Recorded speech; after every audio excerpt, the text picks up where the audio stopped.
Sumugod ang malilim na halimaw mula sa fog, na nakatutok ang mga kuko nito sa pinunong pula ang buhok. Mabilis na kumilos si Lin Yi, itinulak niya ang kanyang kasama papalayo, at sumigaw ng babala, pagkatapos ay nagpakawala siya ng isang napakaliwanag na asul na enerhiya mula sa kanyang kamay, na lumikha ng isang matalim na talam ng liwanag na malinis na pumutol sa ulo ng sumasalakay na nilalang. Habang sila ay tumatayo, mas marami pang malilim at parang zombie na mga figure ang lumabas sa fog. Natanto ni Yi nang may pagkasindak na ang mga ito ay muling binuhay na katawan ng ibang mga taong nakulong at namatay sa lugar na ito, matapos talunin ng isa sa mga nilalang, na natunaw sa isang lusak ng itim na usok. Ipinaliwanag ni Yi na ang pangunahing halimaw ay nakikipaglaro lamang sa kanila, na ginagawang kakaibang mga papel ang kanyang mga biktima.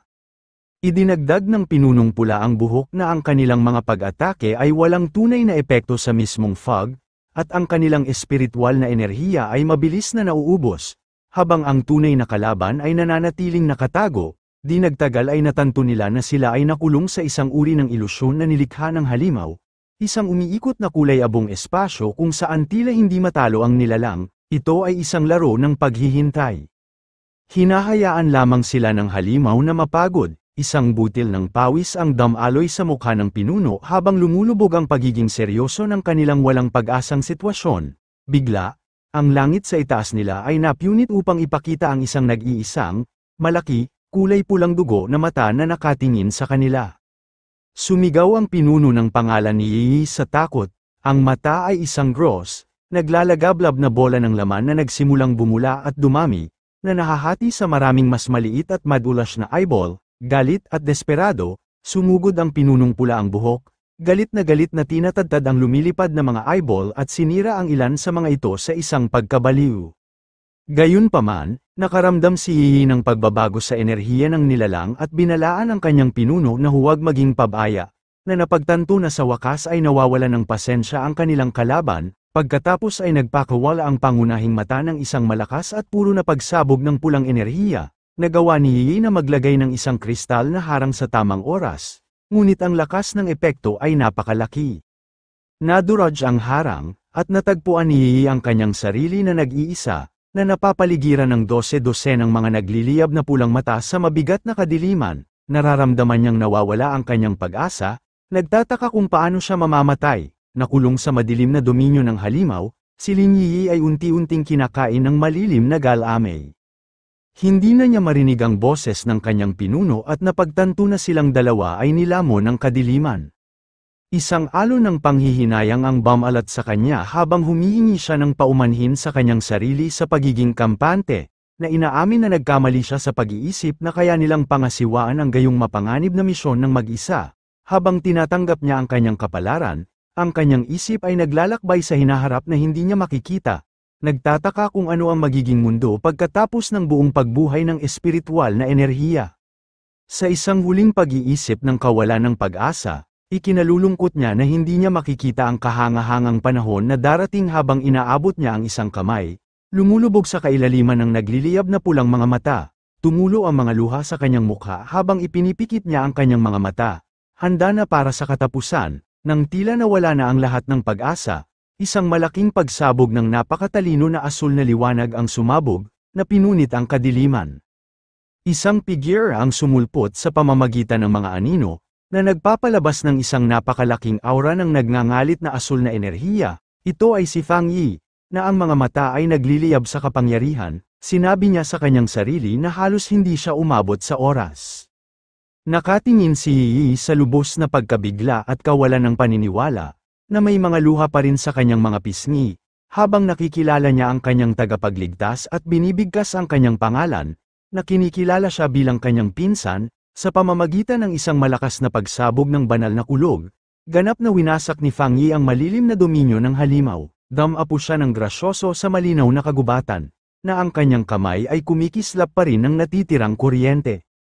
Nailigtas niya ang kanyang pinsan at ang kanyang walang malay na pinuno. Nakatitig lamang si Yi, na ang kanyang mundo ay binaligtad ng nakamamanghang paghahayag na ang kanyang tila ordinaryo at tamad na pinsan ay, sa katunayan, isang napakalakas na pioneer. Hindi pa tapos ang laban.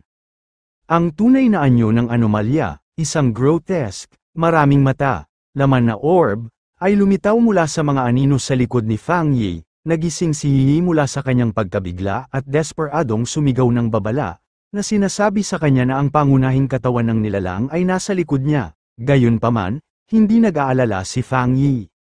Ang kanyang kamay ay nagliyab sa gintong pulang enerhiya ng Skyfire habang kumalat ang isang tiwala ng ngisi sa kanyang mukha. Nakikita niya ito bilang perpektong pagkakataon upang subukan ang epekto ng kanyang bagong kapangyarihan sa isang nilalang na may madilim na katangian. Lumundag siya sa aksyon, na naglalabas ng kanyang Crimson Flame Blade na pamamaraan.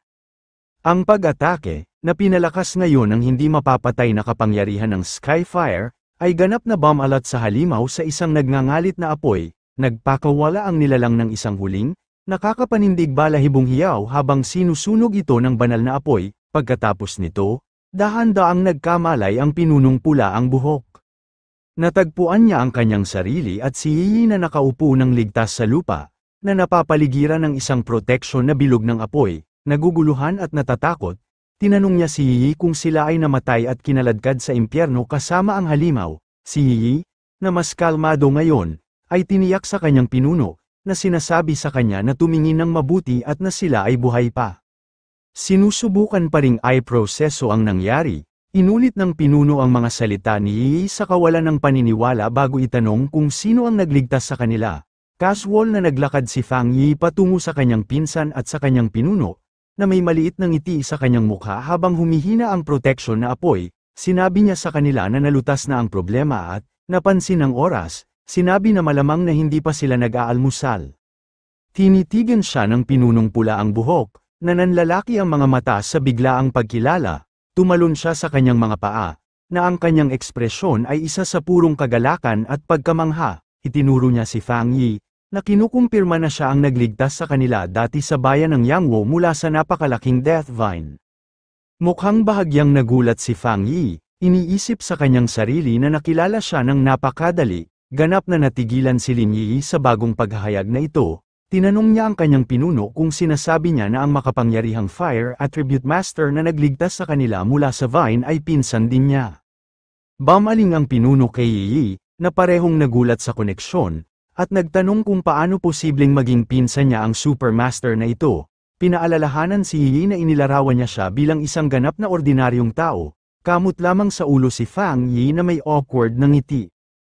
Ang pinuno, na puno pa rin ng excitement, ay hinawakan ang mga balikat ni Yi.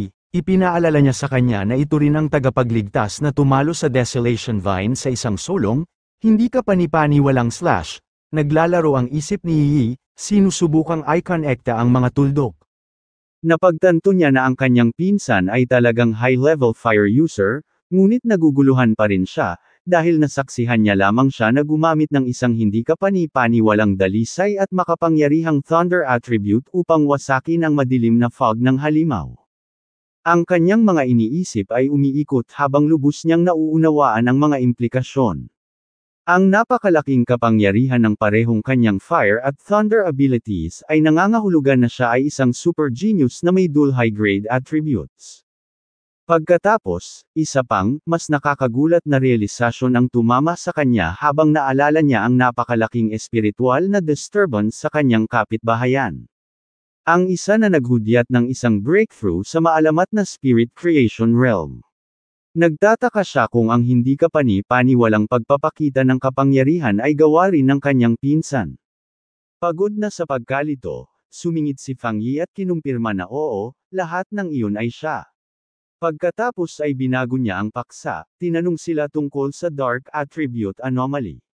Sinabi niya na dapat alam na nila na ang ganitong uri ng nilalang ay hindi dapat gaanong-gaanong kunin, at tinanong kung bakit silang dalawa lamang ang dumating, at kung nasaan ang iba pa nilang mga kasamahan sa koponan. Ipinaliwanag ng pinunong pula ang buhok na hindi available ang iba pa nilang mga kasamahan sa koponan. Ang isa ay may sakit at nakaground sa bahay, habang ang isa pa ay nasa mas mahirap na misyon, na nililinaw na ang kanilang squad ay hindi pa laging gumagana bilang isang buong unit. Pagkatapos ay inamin ni Yi na kasalanan niya, na umamin na siya ay naging pabaya pagkatapos ng kanyang kamakailang breakthrough, at maling naniwala na kaya niyang pangasiwaan ang misyon ng mag-isa. Nakikinig si Fang Yi, na nag-iisip ang kanyang ekspresyon, Naalala niya ang alitan na nasaksihan niya sa loob ng kanilang koponan dati, napansin niya na ang pinuno, na hayagang pumupuna sa kanyang mga kasamahan sa koponan, ay ipinagtatanggol na sila ngayon sa isang tagalabas. Nakikita niya ang kanyang katapatan, at alam niya na malamang na nararamdaman din ng kanyang matalinong pinsan ang kawalang tatag ng koponan, sa kanyang pagkakakilanlan na ngayon ay ipinahayag sa 2 taong nararamdaman niyang mapagkakatiwalaan niya. Gumawa siya ng isang panukala, bumaling siya sa kanyang pinsan at sa kanyang kaibigan, at nagtanong kung gusto nilang bumuo ng isang koponan kasama siya. Parehong natigilan ang mga babae sa katahimikan sa loob ng ilang sandali, bago sumabog ang pinunong pula ang buhok sa kagalakan. Ipinagdiwang niya ang kanyang mga kamay, na labis na nagagalak sa pag-asa na makipagtulungan sa gayong makapangyarihang master, at sinasabi na napakaswerte niya na makinabang sa koneksyon ni Yi. Gayunpaman, si Yi ay nagkakaroon ng mas malalim na realisasyon. Nauunawaan niya na ang isang pioneer na kasing lakas ng kanyang pinsan ay dapat na alam ang kanyang sekreto sa lahat ng oras, at tahimik na binabantayan siya. Ang pag-iisip na sa mahirap at malungkot na landas na ito ng paglilinang, mayroon siyang maaasahan at makapangyarihang miyembro ng pamilya na tumutulong sa kanya nang hindi humihingi ng anumang kapalit, ay nagdudulot sa kanya ng isang napakalaking pakiramdam ng kaligayahan at ginhawa, isang patak ng luha ng pasasalamat ang damaloy sa kanyang pisngi. Pinahid ito, nagpakita siya ng isang maliwanag na masayang ngiti at isang peace sign sa kanyang pinsan, na nagpapasalamat sa kanya ng labis at nangangako na gagawan siya ng 2 dagdag na itlog para sa hapunan. Sa sandaling iyon, tumunog ang telepono ni Yi na may notification, inihayag niya na si Sister Jiaolan, ang misteryoso at makapangyarihang miyembro ng kanilang pioneer group, ay nag-post lamang ng isang bagong misyon. Ang mensahe ay isang alerto para sa isang high-risk collection task sa isang lugar na tinatawag na Extreme Dark Zone, na tahasang sinasabi na may kaugnayan sa Dark Attribute. Nagtatapos ang mensahe ni Jiaolan sa isang mahigpit na babala para sa lahat na mag-isip ng mabuti bago mag-sign up. Tinanong ni Fang Yi kung alam nila ang tungkol sa zone na ito. Ipinaliwanag ni Yi na ito ay isang border area na mahigpit na ipinagbabawal ng Xia Nation. Ang Dark Attribute Energy doon ay napakalakas na karamihan sa mga pioneer ay ginagawa itong isang punto upang iwasan ang lugar ng buo. Idinagdag niya na karamihan sa mga kakaibang anomalya na lumalabas sa kanilang lungsod ay talagang mga energy leakages mula sa ipinagbabawal na zone na ito. Dahil sa matinding panganib, kahit na ang gobyerno ay hindi nagawang tuklasin ito ng malalim, dahil ang mga nakaraang pagtatangka ay nagresulta sa malubhang aksidente, interesado, iminungkahi ni Fang Yi na subukan nila ito at hiniling kay Yi na magpadala ng mensahe kay Jiaolan para sa mas tiyak na mga detalye tungkol sa nilalaman ng misyon. Sumagot si Yi na walang silbi, dahil si Jiaolan ay sikat na misteryoso at bihirang magsalita ng higit sa ilang salita sa isang pagkakataon.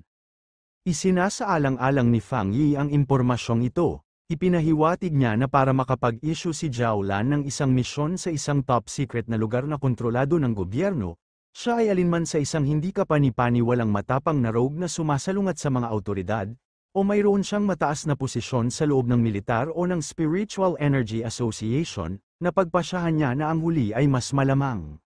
Sa kabila ng kanyang mga pagdududa, si Yi, gamit ang kanyang online handle na Fenggijo, ay nagpadala ng mensahe kay Jiaolan, na nagsasaad ng kanyang interes sa pag-sign up at humihingi ng higit pang mga detalye. Sa kapwa niya at sa pagtataka ng pinunong pula ang buhok, sumagot si Jiaolan ng may hindi pang karaniwang detalye. Ang misyon ay upang mangolekta ng isang bagay na tinatawag na Shizai Flower.